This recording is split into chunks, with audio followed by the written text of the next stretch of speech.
Hello and welcome to remedial chemistry. तो आज हम ऑर्गेनिक का फर्स्ट लेक्चर स्टार्ट करने जा रहे हैं haloalkanes and hello arenes के लिए। इससे पहले एक लेक्चर अपलोड हो चुका है जिसमें हमने बेसिक्स ऑर्गेनिक केमिस्ट्री को देखा था, जो हमें हेल्प करने वाली है हेलो एल्कीन्स हेलो एरीन्स को पढ़ने में और आगे हम जितने भी चैप्टर्स पढ़ेंगे। तो उस बेसिक्स की जो वीडियो मैंने बनाई है उसको आप ज़रूर देख लें, वो बहुत हेल्पफुल होगी हमें आगे की चीज़ें समझने में। तो इस वीडियो में हम पढ़ेंगे हेलो एल्कीन्स के बारे में। हेलो एल्कीन्स के सबसे पहले हम नॉमेनक्लेचर के बारे में देखेंगे, ठीक है। तो हम देखेंगे कि हेलो एल्कीन्स किस किस तरह के होते हैं, उसमें एल्काइल हैलाइड्स कितने टाइप्स के होते हैं, फिर हम उसके सारी नेमिंग देखेंगे। एनसीईआरटी में काफ़ी सारे एग्जाम्पल्स दिए हुए हैं, ऑलमोस्ट सारे ही एग्जाम्पल हम कवर करने की कोशिश करेंगे। तो चलिए स्टार्ट करते हैं haloalkanes and haloarenes. तो ये है आपका first chapter of 12th class, haloalkanes and haloarenes.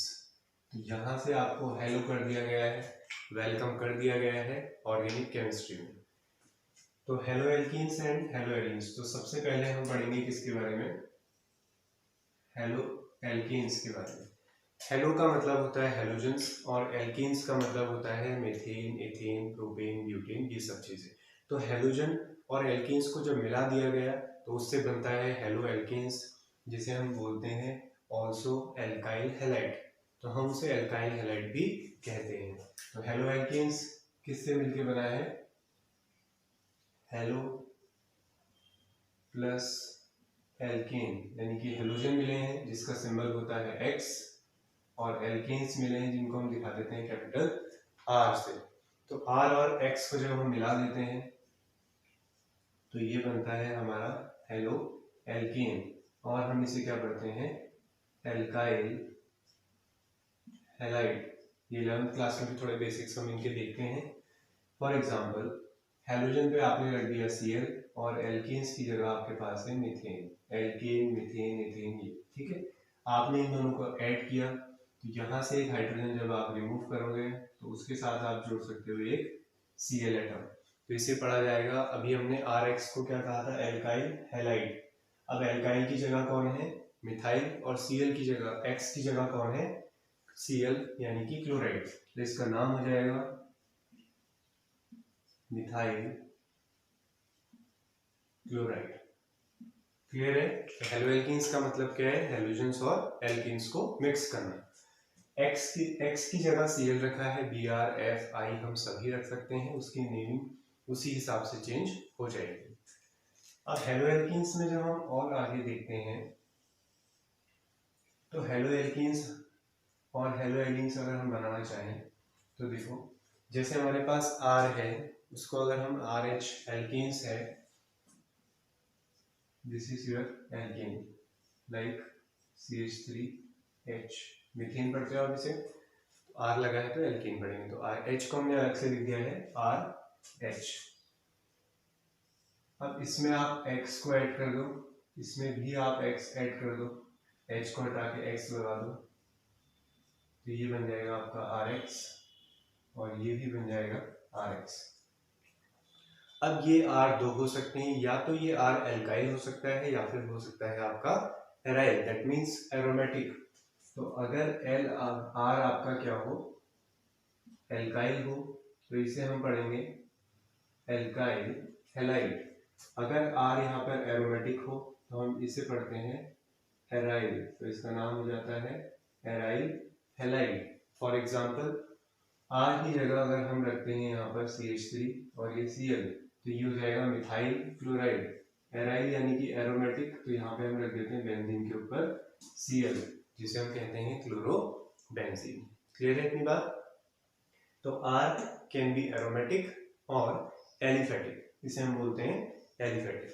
यहाँ पे आप लिख दोगे R कैन बी एरोमेटिक और एलिफेटिक। तो ये वर्ड याद रखेंगे, सब बच्चे भूल ही जाते हैं कि एलिफेटिक क्या होता है, एरोमेटिक तो नहीं याद रहता है फिर भी बेंजीन की वजह से। तो ये है एलिफेटिक, जो बेंजीन जिनको फॉलो नहीं करते हैं और ये है आपकी एरोमेटिक जिसमें बेंजीन रिंग प्रेजेंट होगी, जो हकल रूल को फॉलो करती है। तो ये है आपका एल्काइल हैलाइड। तो एल्काइल हैलाइड कैसे बनते हैं? एल्केन्स में से अगर हाइड्रोजन की जगह हमें क्या दिखाई दे, कोई हेलोजन एटम दिखाई दे, तो उसे हम कहते हैं हेलो एल्केन्स।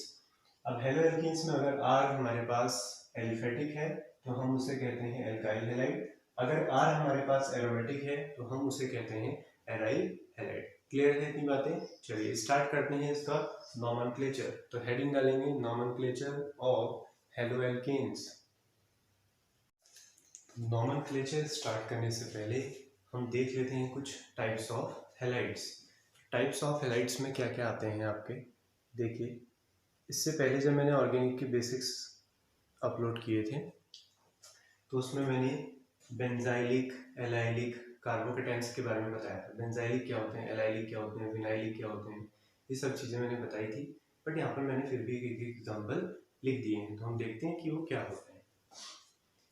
तो सबसे पहले लिखा हुआ है C2H5X। कैसे हम इन्हें पढ़ते हैं? तो एक ही X है यहाँ पर, एक ही हाइड्रोजन है, तो इनको हम बोलते हैं मोनो, यानी कि सिर्फ एक, मोनो एल्काइल हैलाइड्स। ठीक है, इनको हम बोलेंगे, दो हेलोजन है यहाँ पर, तो दो हेलोजन है तो हम इसे पढ़ते हैं डाई हेलो एल्केन्स। इसको हम पढ़ लेंगे मोनो हेलो एल्केन्स, ये एल्काइल हैलाइड। और इसे हम पढ़ेंगे दो हेलोजन है तो dihaloalkanes, monohaloalkanes. Dihalo यानी कि दो हेलोजन्स है, ऐसे ही हो जाएगा हमारा ट्राई हेलो एल्केन्स। क्लियर है? एक एक्स है तो मोनो बोल देते हैं, दो एक्स हैं तो उसे हम डाई बोलेंगे, और तीन है तो ट्राई। तो तीन हेलो एल्केन्स, जब तीन हेलोजन हमारे पास जुड़े होंगे तो हम उसे पढ़ते हैं ट्राई। तो mono di and tri. Clear है इतनी बात? अब आते हैं हम बेंजीन के ऊपर एक्स लगा है, इसको भी अभी मैंने बताया था। तो ये हमारा क्या है, एराइल हैलाइड है। ठीक है, Cl होगा तो क्लोरोबेंजीन हम इसे देख लेंगे। और हम इसे क्या कह सकते हैं ये हम देख लेते हैं। ओके, थोड़ा सा डिस्टर्बेंस हो जा रहा है कैमरा एडजस्ट में, 1 सेकेंड।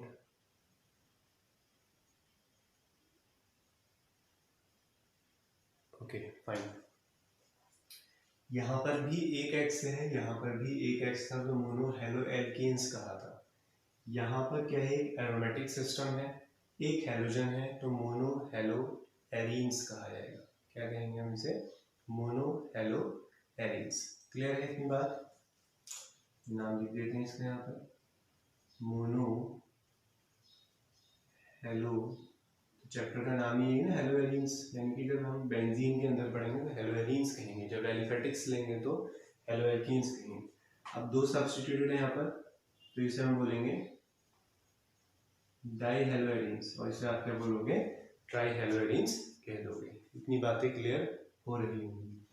अब आते हैं यहाँ पर हम तीन एल्काइल हैलाइड मैंने यहाँ पर लिखे हुए हैं। ऑन द बेसिस ऑफ कि X के साथ जो कार्बन जुड़ा है उसके सराउंडिंग में कितने कार्बन की चेन जुड़ी हुई है। तो देखो ये है आपका हेलोजन एटम, ये है कार्बन एटम, इसके साथ जो कार्बन की चेन जुड़ी है वो एक ही साइड से जुड़ी है, तो इसे हम बोलते हैं प्राइमरी एल्काइल हैलाइड या first degree alkyl halide. Note कर लेंगे, यहाँ पर कार्बन की दो चेन जुड़ी है, एक R यहाँ से जुड़ेगा और एक R यहाँ से। डैश लगाने का मतलब ये है, ये R और ये R कैन बी डिफरेंट। ठीक है, ये अलग अलग हो सकते हैं, एक मिथाइल हो सकता है, दूसरा इथाइल हो सकता है, सेम भी हो सकते हैं, बट ये हाइड्रोजन नहीं होगा। तो ये दो कार्बन की चेन है, एक इस साइड से जुड़ेगी एक इस साइड से, तो इसे हम क्या पढ़ते हैं, सेकेंडरी या फिर 2 डिग्री। यहाँ पर हम देख रहे हैं कि तीन R जुड़े, यानी कि तीन कार्बन की चेन्स जुड़ी हुई हैं, तो इसे हम पढ़ते हैं 3 degree alkyl halide. Primary, secondary and tertiary. Primary का मतलब ये है कि जो X है आपका हेलोजन के साथ जो कार्बन जुड़ा है, उस कार्बन के साथ अगर किसी एक साइड पर ही कार्बन की चेन जुड़ सकती है तो उसे हम कहते हैं प्राइमरी एल्काइल हैलाइड। अगर दोनों साइड से जुड़ सकती है तो सेकेंडरी हैलाइड, और अगर तीन साइड से जुड़ती है तो हम उसे कह सकते हैं टर्शियरी या फिर 3rd डिग्री एल्काइल हैलाइड। इतनी बातें क्लियर हो गई होंगी। अब है कुछ टाइप्स ऑफ हैलाइड्स, कितने कितने टाइप्स के होते हैं। जैसा मैं कह ही रहा हूँ आपसे कि प्रीवियस वीडियो में मैंने जो बेसिक्स ऑफ ऑर्गेनिक हमने देखे थे वहाँ पे मैंने इनके बारे में बताया था। यहाँ पर भी हम देख लेते हैं, वहाँ पर हमने कार्बोकेटाइन देखा था, यहाँ पर हाइड्रोजन एटम लगे हुए हैं ऑलरेडी। चलिए, तो क्या क्या है हमारे पास। पहला मैंने यहाँ पर लिखा, ये बहुत इंपॉर्टेंट है बेटा, आपको बिल्कुल याद रहने चाहिए। हाफ रिएक्शंस लिखी होती हैं क्वेश्चंस में या कन्वर्जन होते हैं, तो हमें इनकी नेम ही लिखने नहीं आते हैं, तो हम कन्वर्जन कैसे करेंगे। ठीक है, तो आपको ये नोटेशन पता होना चाहिए कि एलाइल का मतलब क्या है, एराइल का मतलब क्या है। तो देखो, एलाइलिक हैलाइड, एलाइलिक कार्बन वो कार्बन होता है जो डबल बॉन्ड वाले कार्बन के नेक्स्ट वाला कार्बन होता है। ये आपके पास डबल बॉन्ड है, डबल बॉन्ड तो दो कार्बन के बीच में आएगा, इसका नेक्स्ट वाला कार्बन क्या कहलाता है, एलाइलिक कार्बन कहलाता है। तो ये रहे आपके डबल बॉन्ड C, उसका नेक्स्ट वाला कार्बन है एलाइलिक कार्बन। एलाइलिक कार्बन पे एक हाइड्रोजन जुड़ा है, इसलिए इसका नाम है एलाइलिक हैलाइड। ऐसा ही हमें रिंग के अंदर भी देखने को मिलता है। ये है हमारे डबल बॉन्ड वाले कार्बन, एक कार्बन ये है डबल बॉन्ड वाला, एक ये है, इसके नेक्स्ट वाला कार्बन जो है उसके साथ हाइड्रोजन जुड़ा है, तो इसे हम क्या पढ़ते हैं, ये भी किसके अंदर आता है, एलाइलिक हैलाइड। आईयूपीएसी नेमिंग हम अभी करेंगे नॉमेनक्लेचर, तो हम देखेंगे कैसे कैसे हम इनकी नेमिंग कर सकते हैं। ये बिल्कुल इनके कॉमन नेम है जिनसे ही जाने जाते हैं ज़्यादा। फिर है बेंजाइलिक, बेंजीन के ऊपर CH2, अब उसके साथ आप कुछ भी जोड़ दो, बेंजीन के ऊपर CH2, उसे हम क्या पढ़ते हैं, बेंजाइलिक पढ़ते हैं। क्लियर है, बेंजीन के ऊपर CH2 यानी कि इतना है बेंजाइलिक। OH लगा दो तो बेंजाइलिक अल्कोहल हो जाता है, X लगा है तो बेंजाइलिक हैलाइड्स हो जाते हैं। ऐसे ही नेम वेरी कर सकते हैं। तो याद क्या करने वाली है बात है, बेंजीन के ऊपर CH2 को हम क्या बोलते हैं, बेंजाइलिक। एलाइलिक कार्बन क्या है, डबल बॉन्ड के नेक्स्ट वाला कार्बन क्या होता है, एलाइलिक। अब यहाँ पे कोई भी ग्रुप हम जोड़े तो हम आगे जाके अपनी नेक्स्ट लेक्चर में नेमिंग कर सकते हैं, कोई भी चैप्टर आ जाए हम नेमिंग कर सकते हैं उसकी। ठीक है, उसके बाद है हमारे पास विनाइलिक। विनाइलिक और एलाइलिक में बच्चे कंफ्यूज हो जाते हैं।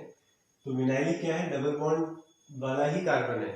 आपके पास जो डबल बॉन्ड है, किसी एक डबल बॉन्ड वाले कार्बन पर ही हाइड्रोजन जुड़ा हुआ है, तो इसे बोलते हैं हम विनाइलिक हैलाइड। यहाँ पर भी देखो, ये डबल बॉन्ड वाले कार्बन है, ये कार्बन, इसी एक कार्बन पे X जुड़ा हुआ है, तो इसे हम पढ़ते हैं विनाइलिक हैलाइड्स। इतनी बातें क्लियर हो गई होंगी।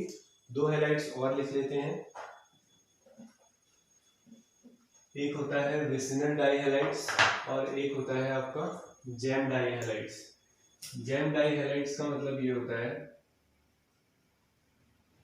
कि अगर दोनों हाइड्रोजन एटम एक ही कार्बन पे जुड़े हुए हैं, कि मान लो 2 Cl लगा दिया आपने, 2 Br लगा दिए, 2 I लगा दिए, तो हमने यहाँ पे 2 X को दिखा दिया है। तो एक ही कार्बन पे अगर दो एटम्स जुड़े होते हैं तो हम उसे पढ़ते हैं जैम डाइहैलाइड्स, या कई बार जैम हैलाइड्स भी इन्हें लिखा जा सकता है। दूसरा होता है हमारा विसिनल डाइहैलाइड्स। दूसरा आता है हमारा विसिनल डाइहैलाइड्स। विसिनल डाइहैलाइड्स में क्या होगा कि जो नेबर वाले दोनों कार्बन है उन दोनों में एक एक हाइड्रोजन एटम लगा हुआ हो।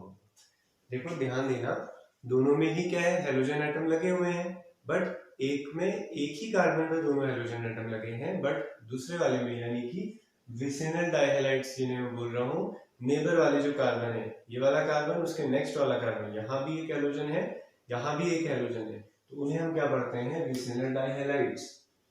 विसिनल डाइहैलाइड्स, तो नोटेशन कैसे होता है इसका, VIC, और इसका तो जैम ही लिखा जाएगा। ठीक है, तो कहीं पे लिखा हुआ मिलता है बच्चों को VIC, फिर उसके आगे नेम लिखा होता है, तो पहचान नहीं पाते हैं VIC का क्या मतलब है, GEM का क्या मतलब है, पता नहीं कौन सा खाने वाला जैम समझते हैं। ठीक है, तो इस तरह की चीजें हमें देखने को मिल सकती है। प्राइमरी सेकेंडरी में भी नोटेशन होते हैं। जब सेकेंडरी लिखा होता है तो SEC, सेक लिखा होता है, जैसे मैथ्स में देखते हो। ठीक है, कॉसेक सेक, तो सेक लिखा होगा उसका मतलब होता है सेकेंडरी। अगर 3 डिग्री लिखा है तो वहाँ पर लिखा होगा टर्शरी। ठीक है, T लिखा होगा वहाँ पर, TRT लिखा होता है कई बार, और क्या लिखा हुआ मिल सकता है तुम्हें, हाँ मिलता है, जैसे टर्शरी ब्यूटाइल है तो मैंने ऐसे लिख दिया T ब्यूटाइल। ठीक है, कुछ अगर ऐसा मिलेगा तो मैं TRT, टर्ड पढ़ देते हैं लोग इसको, तो टर्शरी ब्यूटाइल, टर्शरी है उसका मतलब यानी कि 3rd डिग्री। ठीक है, तो ये बातें क्लियर हो गई, प्राइमरी का मतलब समझ गए हो। जो आपका कार्बन है जिससे आपका फंक्शनल ग्रुप जुड़ा है, जैसे हेलोजन जिस कार्बन से जुड़ा है, अगर उस कार्बन से एक ही कार्बन की चेन जुड़ी है तो प्राइमरी है, 2 कार्बन की चेन जुड़ी है तो सेकेंडरी है, 3 जुड़ी है तो थर्ड डिग्री है। अगर 4 जुड़ जाए, हेलोजन तो नहीं जुड़ सकता, आप कैसे कह रहा हूँ, देखो आपने कहा सर 4 जोड़ देते हैं, तो फिर जोड़ दो 4, क्या दिक्कत है। अब हेलोजन कहाँ लगाओगे, कार्बन की वैलेंसी 4 ही होती है, ठीक है।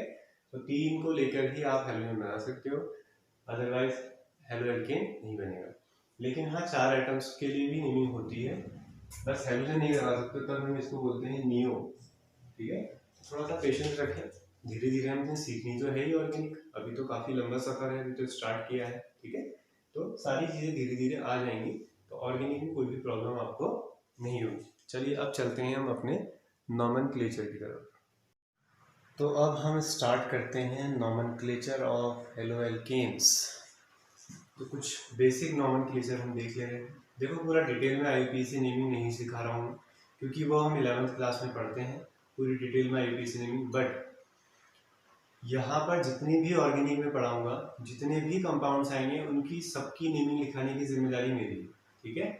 बट मैं ऐसे बिल्कुल जैसे 11th में हम रूल्स पढ़ते थे ऐसे नहीं पढ़ेंगे, लेकिन सारी नेमिंग आ जाएगी, ऐसी कोई प्रॉब्लम नहीं होने वाली। इसलिए मैंने हेलो एल्कीन से स्टार्ट करने से पहले मैं चाहता तो रिएक्शंस भी डायरेक्ट तुम्हें समझा सकता था सारे, ठीक है, लेकिन मैं चाहता हूँ कि आप, अब पता है कि 11th में कई बच्चों ने नेमिंग्स पढ़ी होंगी, कई बच्चों ने नहीं पढ़ी होंगी, तो पहले हम क्या कर रहे हैं कि कुछ बेसिक्स तो हमें आ जाए, ताकि जब वहाँ पे नाम आए तो सब हमें सारी चीज़ें सीखने के लिए ना हो।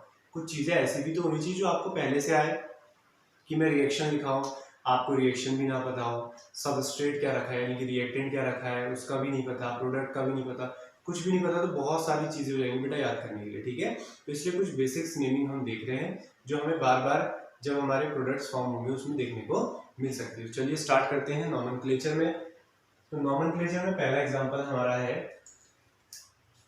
Br है और 3 कार्बन रखे हुए, ठीक है। तो दो तरह के नेम होंगे, एक होगा कॉमन नेम और एक होगा आईयूपीएसी नेम। कॉमन नेम में कभी भी नंबरिंग नहीं की जाएगी। पहचानोगे कैसे, बहुत से बच्चे पहचान नहीं पाते हैं, सर आईयूपीएसी नेम कौन सा है, कॉमन नेम, जिसमें आप बिना नंबरिंग के लिखते हो, जैसे 1 2 3 नेमिंग करते हो आप, तो बिना नंबरिंग के जो नाम लिखे जा सकते हैं उन्हें हम कहते हैं कॉमन नेम, ठीक है। और नंबरिंग आप जिसमें कर दोगे 1 2 3 आपको दिखाई देते हैं, तो वो कहलाते हैं आपके आईयूपीएसी नेम। तो चलिए शुरू करते हैं। तो पहला नाम ये है आपके पास, तो आईयूपीएसी नेम लिखते हैं, तो यहाँ पर है हेलोजन, तो इसके पास से ही काउंटिंग की जाएगी, तो 1 2 एंड दिस इज योर 3। तो पहले हेलोजन एटम का नाम लिखो। हेलोजन एटम कौन है, Br, तो Br का नाम हो जाएगा आपके पास ब्रोमो, 3 कार्बन है तो प्रोपेन, सारे सिंगल बॉन्ड ही है, तो हम लगा रहे हैं एन, तो एक है ब्रोमो, फिर है 3 कार्बन हमारे पास, तो प्रोपेन। ब्रोमो कितने पर है, 1 पर, तो आप चाहो तो लिख भी सकते हो 1 ब्रोमो प्रोपेन। कॉमन नेम क्या होगा इसका, 3 कार्बन है, एक कार्बन होता है तो क्या पढ़ते हो, CH3Cl को क्या पढ़ते हो, मिथाइल क्लोराइड, CH3Br को क्या पढ़ोगे, मिथाइल ब्रोमाइड, 2 कार्बन रहेंगे तो इथाइल ब्रोमाइड, 3 कार्बन है तो क्या पढ़ोगे, प्रोपाइल ब्रोमाइड। तो यही है इसका कॉमन नेम, प्रोपाइल ब्रोमाइड। अब जब सिंपल CH3Br होता है तो मिथाइल ब्रोमाइड कह देते हैं, इथाइल ब्रोमाइड। जब कार्बन 2 से ज्यादा ऊपर जाने लग जाते हैं तो वहां पे एक और वर्ड हम इंट्रोड्यूस कर लेते हैं आगे से, N, तो स्मॉल n, n का मतलब होता है नॉर्मल, यानी कि एक नॉर्मल स्ट्रेट चेन है, तो n है हमारा यहाँ पर नॉर्मल, तो n प्रोपाइल ब्रोमाइड, ये है इसका एक कॉमन नेम। इस वाले की नेमिंग करो, पहले काउंटिंग कर लो 1 2 एंड 3, तो क्या नाम रहेगा इसका, बताओ, काउंटिंग कर ली है, 2 पर कौन छूट गया है, क्लोरो, तो 2 क्लोरो, 3 कार्बन के लिए क्या आ जाएगा, प्रोपेन, तो 2 क्लोरो प्रोपेन इसका नाम हो जाएगा। अब कॉमन नेम लिखो इसका, कॉमन नेम में क्या करना है, देखो एक कार्बन के साथ कितने कार्बन लगे हुए हैं, 2, मैंने अभी थोड़ी देर पहले बताया था, अगर एक कार्बन है उसके साथ ऐसे 2 कार्बन की चेन है सेकंड डिग्री, तो हम बोलते ही हैं इसे कॉमन नेम। लिखते समय यहाँ पर एक वर्ड यूज किया था आइसो, तो बहुत इंपॉर्टेंट चीज है, अलग से लिखो इसे नोट्स में, ठीक है। जैसा स्टेटमेंट में बोल रहा हूँ हिंदी में आप वैसा भी लिख सकते हो बिल्कुल, ठीक है। नोट्स ये नहीं कि आप इंग्लिश में ही लिखो सारी चीजें बिल्कुल ग्रामेटिकल लिखो, आपको समझ में तो आए एटलीस्ट नोट्स जब आप पढ़ो, ठीक है। तो अगर एक कार्बन के साथ 2 कार्बन अटैच हैं तो हम उसे पढ़ते हैं आइसो, यहाँ पर एक कार्बन है जिसके साथ 2 कार्बन अटैच हैं, एक कार्बन ये है, एक कार्बन की चेन ये है, तो हम इसका कॉमन नेम लिखेंगे और इसका कॉमन नेम क्या हो जाएगा बताओ? आइसो। आइसो तो समझ में आ गया सर, हमें आइसो कब लगाना है? अब आइसो के बाद क्या करना है? टोटल कार्बन काउंट कर लो। टोटल कार्बन कितने हैं? 3। तो आइसो आप लगाओगे, 3 कार्बन है तो आप कहोगे प्रोपाइल, Cl है तो क्लोराइड, तो ये नाम हो जाएगा इसका, आइसो प्रोपाइल क्लोराइड। नेक्स्ट वाला ट्राई करो, उसमें भी आइसो आ रहा है देखो या नहीं आ रहा है? अब नेक्स्ट देखते हैं, ठीक है। ये लिखा है इसका कॉमन नेम, ये है आईपीएसी नेम जिसमें नंबर है। फिर से आईपीएसी नेमिंग करते हैं, 1 2 3। 2 पे एक छूटा है आपका मिथाइल और एक छूटा है Cl। हेलोजन का नाम पहले लिखा जाएगा, तो 1 पे है आपके पास क्लोरो, 2 पर आपके पास क्या है? मिथाइल। तो 1 क्लोरो 2 मिथाइल, कितने कार्बन है? 3 कार्बन है तो आप कहोगे इसे प्रोपेन। 1 क्लोरो 2 मिथाइल प्रोपेन, ये हो गया इसका आईपीएसी नेम। कॉमन नेम कैसे लिखोगे आप? कॉमन नेम बनाओ इसका, नोट कर लेना, ठीक है, स्पेस कम हो जाता है। तो 1 क्लोरो 3 कार्बन है, 2 पर मिथाइल छूट गया, CH2 मिथाइल, 3 कार्बन के लिए आ गया प्रोपेन। इसका कॉमन नेम लिखो। अभी क्या समझाया था तुम्हें? एक कार्बन के साथ कितने कार्बन दिखाई दे रहे हैं? यहाँ पर हमें अलग से 2 कार्बन दिखाई दे रहे हैं, तो फिर से हम क्या लगाएंगे यहाँ पर? आइसो। तो आपने कहा आइसो लगा दिया। आइसो के बाद हमारा काम क्या था?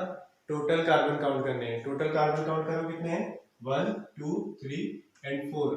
तो 4 कार्बन के लिए क्या लिखोगे? आइसो ब्यूटाइल, Cl है यहाँ पर तो क्लोराइड। पोजीशन बताने की किसी की भी जरूरत नहीं है, ठीक है। कि अगर कोई मुझे नाम लिख के दे दे तो मैं स्ट्रक्चर बनाऊंगा तो ऑटोमेटिकली वो यही बनेगा, और कोई मैं स्ट्रक्चर बना ही नहीं सकता उसका। अगर बना दिया तो उसका नाम ये नहीं होगा, ठीक है। तो पोजीशन बताने की जरूरत हमें नहीं होती। आइसो क्यों आया? 2 कार्बन जुड़े हुए थे अलग से, आइसो लगा दिया, फिर 4 कार्बन है टोटल, तो ब्यूटाइल और एक Cl है तो क्लोराइड, आइसो ब्यूटाइल क्लोराइड, ये इसका नेम हो गया। आइसो बहुत समझना, ठीक है। कन्वर्जन लिखे होंगे, नेम लिख दिया गया होगा, आइसो ब्यूटाइल ब्रोमाइड से ये बना होगा, आपको लिखना ही नहीं आएगा आइसो ब्यूटाइल ब्रोमाइड कैसे होता है। अब यहाँ देखो, अब आइसो के बाद यहाँ पे आते हैं हम, एक कार्बन के साथ कितने फ्री कार्बन की चेन दिखाई दे रही है? 3। तो 2 के लिए तो आइसो था, 3 के लिए क्या आता है? इसको भी अब लिखेंगे अच्छे से, बिल्कुल नोट डाउन करके। 3 के लिए आएगा नियो, ठीक है, नियो आएगा 3 के लिए। तो 3 कार्बन इस तरह से लगे थे, तो अरेंजमेंट के हिसाब से हमने बोल दिया नियो। अब यहाँ पर भी सारे कार्बन काउंट कर लो, कितने आ रहे हैं? 1 2 3 4, तो नियो 4 कार्बन के लिए ब्यूटाइल, फिर यहाँ पे लगा हुआ है Cl यानी कि क्लोराइड, तो इसे हम बोलेंगे नियो ब्यूटाइल क्लोराइड। ऐसा एग्जांपल यहाँ पर भी लिखा है, देखो, एक कार्बन ये है, एक कार्बन ये है, एक कार्बन है, 3 कार्बन लगे हुए हैं, क्या लेगा? नियो। टोटल कार्बन यहाँ पर भी 4 है, नियो ब्यूटाइल, बस यहाँ पर Br है तो क्या कह दोगे? ब्रोमाइड। क्लियर हो रहे एग्जांपल्स? आईपीएसी नेम लिखो इसका, काउंटिंग करो, चलो, 1 2 एंड दिस इज 3। तो 2 पे इस बार कितने मिथाइल छूटे हैं? 2। तो सबसे पहले वो लिख लो, 1 पे कौन है हमारा? क्लोरो। 2 पे कौन कौन छूटा है? एक 2 पे ये छूटा है, एक 2 पे ये वाला छूटा है, ठीक है। तो 2 2 लिखेंगे, और कितने मिथाइल हैं? डाई, तो 2 मिथाइल है तो डाई आ गया, तो डाई मिथाइल। टोटल कितने कार्बन वाली चेन आ रही है? 1 2 3, 3 कार्बन की चेन है तो प्रोपेन। इसका नेम खुद लिखोगे, ठीक है। बस यहाँ पे क्या करोगे? 1 क्लोरो की जगह क्या लिख लोगे? 1 ब्रोमो लिख लोगे।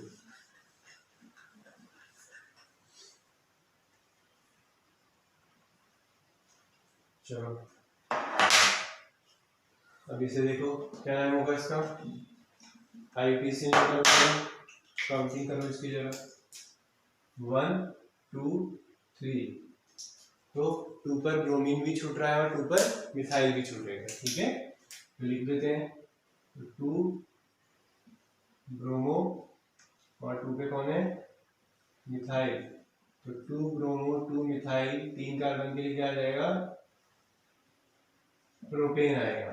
क्लियर है? 2 ब्रोमो 2 मिथाइल प्रोपेन, ये इसका आईयूपीएसी नेम हुआ। कॉमन नेम कैसे लिखोगे, देखो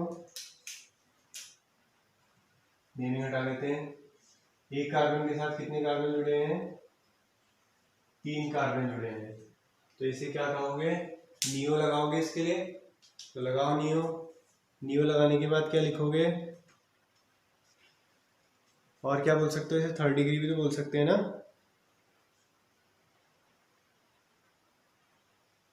अब ये एक ही कार्बन पे तो नियो लगाने से बेटर हमारे पास क्या है, टर्शरी, तो TERT, तो टर्शरी लगा दिया आपने। यहाँ पर कितने कार्बन है टोटल, 4 कार्बन है, तो 4 कार्बन है तो क्या बोलोगे, टर्शरी ब्यूटाइल, और ये हो जाएगा आपका ब्रोमाइड।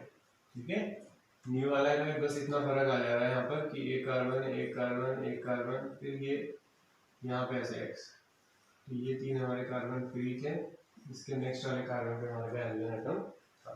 प्राइमरी सेकेंडरी को इस तरह से हम लिख सकते हैं। ठीक है, तो ये हो गया हमारे पास टर्शरी ब्यूटाइल ब्रोमाइड। बाकी वैसे लिख सकते हो, ऐसे कोई प्रॉब्लम उसमें नहीं होगी। और क्या नेम लिख सकते हैं अब हम, और क्या बचा है देखो, एरोमेटिक वाले में भी आते हैं। अभी पहले एल्फेटिक्स ही पूरे कर देते हैं, सोच रहे हैं हम। अभी बताओ कौन सा लिख रहा है, डबल बॉन्ड के कार्बन पर ही ये जुड़ा हुआ है हाइड्रोजन एटम, तो कौन सा था, विनाइलिक या एलाइलिक, विनाइलिक, तो इसका नाम है विनाइल क्लोराइड, तो इसका कॉमन नेम है विनाइल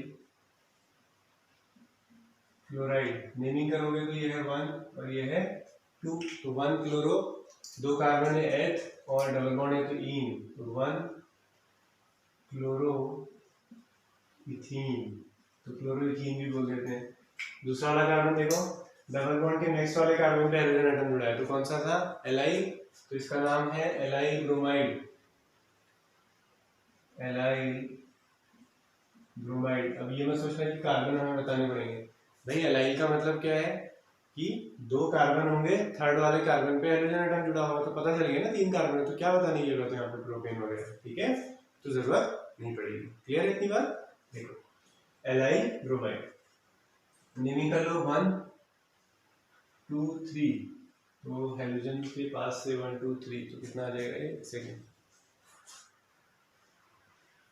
ठीक है, तो काउंटिंग कहाँ से होगी, डबल बॉन्ड के पास से, तो नेमिंग हो जाएगी 1 2 और ये 3, तो क्या आ जाएगा नाम यहाँ पर, 3 ब्रोमो, 3 कार्बन है, डबल बॉन्ड है, प्रोपीन, 3 ब्रोमो प्रोपीन। अब ये कुछ और नाम भी बचे हैं, छोटे छोटे बच्चे हैं ये नेमिंग में, बहुत काम के हैं, CH2 Cl2 CaCl3 CHBr3 CCl4, जो सबसे ज्यादा सुना है उससे स्टार्ट करते हैं। आपने सुना ही है क्लोरोफॉर्म, 3 Cl है, क्लोरोफॉर्म कहा है, Br लगा दो Cl की जगह तो ब्रोमोफॉर्म कहोगे, I लगा दोगे तो आइडोफॉर्म कहोगे। ठीक है, तो इसका नाम हो जाएगा ब्रोमोफॉर्म, CHI3 होगा तो आइडोफॉर्म। इसका कॉमन नेम भी सुना होगा तुमने, कार्बन टेट्रा क्लोराइड, 4 Cl है। ठीक है, CH2 Cl2 इसे बोलते हैं मिथाइलिन डाइक्लोराइड, इसका नाम होता है common methylene dichloride, methylene dichloride. ठीक है, आईयूपीएसी नेम में कोई दिक्कत नहीं होगी, बहुत आसान है इनके आईयूपीएसी नेम। देखो CH2 है, 2 Cl लगे हैं, काउंटिंग करोगे तो 1 ही तो आएगा, तो 1 पे कितने कितने Cl है, तो 1,1, 2 क्लोरीन है तो डाइक्लोरो, 1 कार्बन है तो मीथेन। समझ गए, इसको भी ऐसे बनाओ, एक ही कार्बन होगा, 3 Cl है तो 1,1,1 यानी कि 3 बार 1 लगाओगे, 3 Cl है तो ट्राइक्लोरो, 1 कार्बन है तो मीथेन। यहाँ पर भी वही होगा, ब्रोमीन आ जाएगा Cl की जगह, CCl4 में 4 Cl है तो 1,1,1,1। ठीक है, बहुत सारे 1 हो गए, 4 बार 1 टेट्राक्लोरो मीथेन, टेट्राक्लोरो यानी कि 4 कार्बन और 4 Cl हो गए, 1 कार्बन है तो मीथेन। तो 1,1 ना भी लिखो, आप डायरेक्ट भी लिख सकते हो, क्योंकि 1 जब कहीं पे हमें लिखना होता है तो हमें अंडरस्टूड होता है, अगर कुछ नहीं लिखा है तो वो फर्स्ट पोजीशन पे। समझ गए इतनी बातें? तो ये हमारा नोमेनक्लेचर हुआ। अब देखते हैं हम एरोमेटिक कंपाउंड्स के लिए, क्योंकि एरोमेटिक्स कंपाउंड में पहुंचने में थोड़ा टाइम लगेगा, फिर भी कुछ नेमिंग हम थोड़ा आपको बता देते हैं। बाकी वहाँ पे सिखाएंगे बहुत सारी नेमिंग। जब हम हेलोएल्कीन्स के अंदर थोड़ा आगे चले जाएंगे हेलोएरीन्स तक।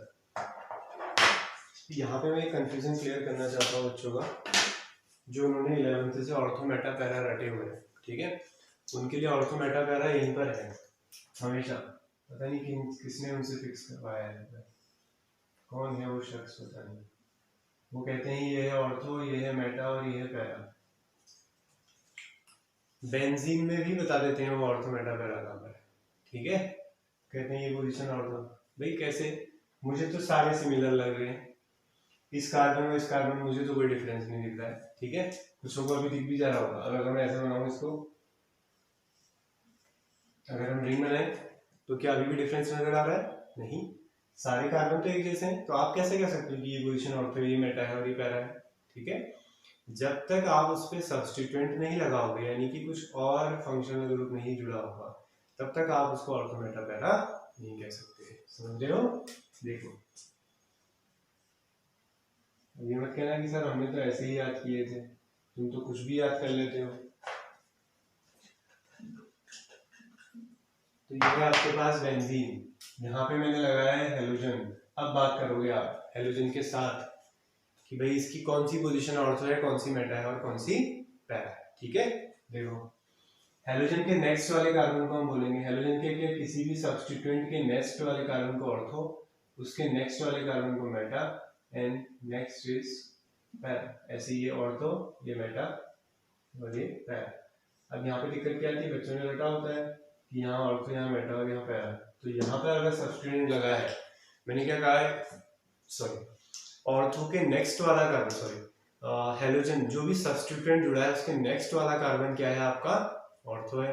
आपने कहा सर सब्स्टिट्यूएंट यहाँ पे जुड़ा है, उसके नेक्स्ट वाला कार्बन ऑर्थो हो गया, ठीक हो गया। बच्चों ने तो याद भी किया था ये ऑर्थो है, उन्हें तो इससे मतलब था ही नहीं, वो नहीं भी होता तब भी वो ऑर्थो ही कह रहे थे।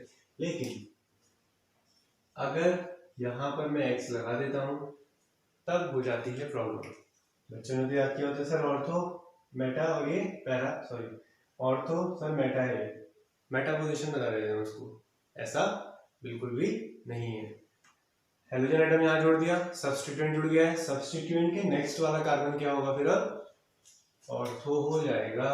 तो ये है आपका ऑर्थो और ये है मेटा और ये कौन सा है? पैरा। तो ये है आपके OMP, ठीक है। तो ऐसा बिल्कुल भी अब आपको नहीं करना है, आपके लिए ऑर्थो मेटा पैरा फिक्स नहीं है। जहां पे सब्स्टिट्यूएंट लगा है उसके नेक्स्ट वाला कार्बन ऑर्थो, उसके नेक्स्ट मेटा एंड उसके नेक्स्ट पैरा चले जाएंगे, ठीक है।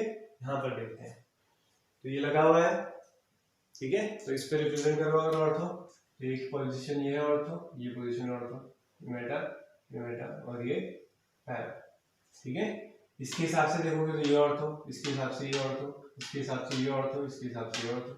तो बस सब्स्टिट्यूएंट, जिस सब्स्टिट्यूएंट में हम बात कर रहे हैं, ठीक है। इसका नाम क्या हो जाएगा? Bromo benzene. कॉमन नेम भी यही है इसका, IPAC नेम भी यही है। इसका नाम लिखने 1 2 3, एक ब्रोमीन है 1 पे, एक है 3 पे, तो 1, 3 कितने ब्रोमीन हो गए? Die bromo benzene. इसका IPAC नेम हो जाएगा। थर्ड वाले का करो नेमिंग जरा, कितना आ रहा है? 2 1 3 5, करो काउंटिंग करो, बनाओ जरा।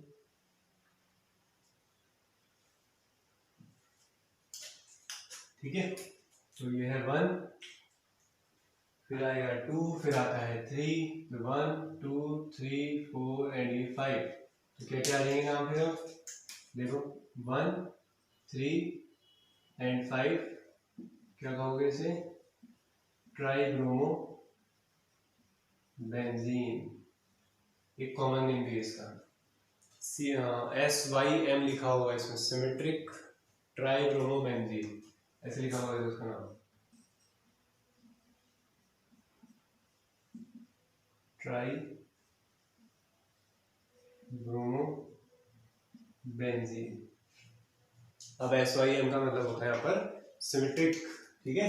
देखो कितनी बढ़िया सिमेट्री है इसमें, ये सिमेट्रिकल मॉलिक्यूल है ना एकदम, ठीक है, कि जितनी डिस्टेंस इस Br की इससे है, इस Br की इससे, इस Br की इससे, सब बिल्कुल बढ़िया एकदम इक्वल, ठीक है। तो इसको बोलते हैं सिमेट्रिक ट्राइब्रोमो बेंजीन।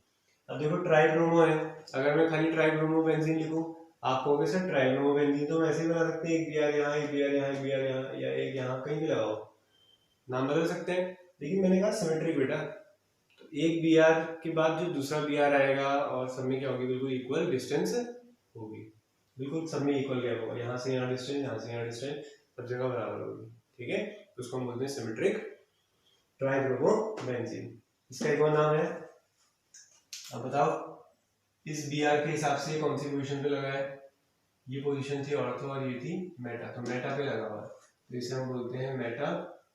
मेटा पे कौन है, ब्रोमो, तो मेटा ब्रोमो, इस पूरे को क्या पढ़ते हो, ब्रोमो बेंजीन, तो मेटा ब्रोमो ब्रोमो बेंजीन। तो दो बार Br लिखने वाले बेवकूफ तो हम है नहीं, तो हम क्या लिखेंगे, देखो पहले हम कैसे लिखना चाह रहे थे, हमने कहा मेटा पे क्या लगा है, ब्रोमो, फिर हमने इसको देखा, हमने कहा ब्रोमो बेंजीन, तो इतनी बड़ी बेवकूफी कैसे कर सकते हैं हम,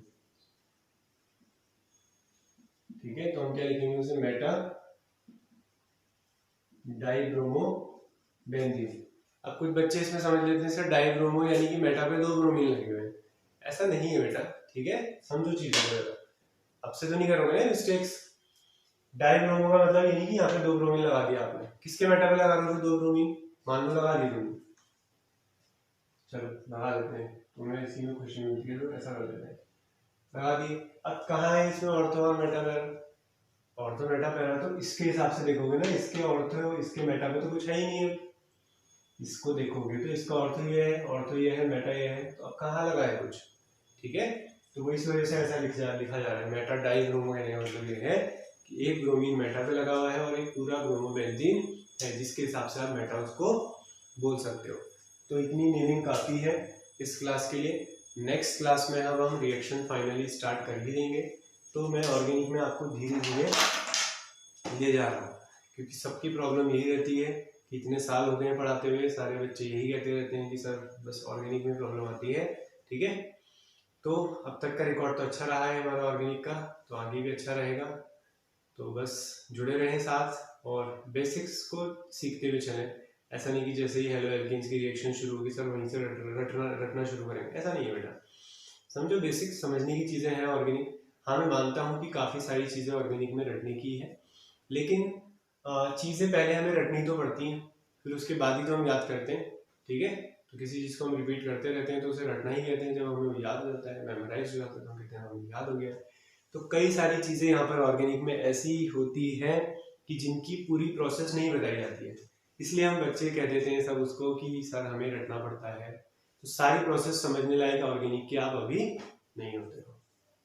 फिजिकल में देख लेते हैं, हम काइनेटिक्स पढ़ रहे हैं, इलेक्ट्रो पढ़ रहे हैं, तो डिटेल में हम सारी चीज़ें देख ही लेते हैं, लेकिन ऑर्गेनिक का दायरा बहुत ज़्यादा है, ठीक है।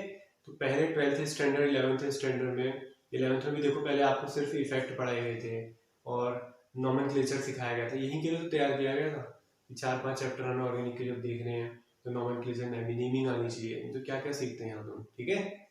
12th क्लास में भी मैकेनिज्म नहीं देंगे, यानी कि पूरी प्रोसेस नहीं देंगे रिएक्शंस की, एज इट इज रिएक्शन देंगे, तो हम तरीके बनाएंगे उन्हें याद करने के, ठीक है। तो जो मैकेनिज्म हायर क्लासेस में जिसे ऑर्गेनिक केमिस्ट्री के साथ जाना होगा तो वो पढ़ लेगा, यहाँ पे पढ़ के बच्चों को डराने का कोई मतलब ऑर्गेनिक वालों का नहीं होता है, ठीक है। तो मिलते हैं नेक्स्ट क्लास में, तो पढ़ाई अपनी करते रहो।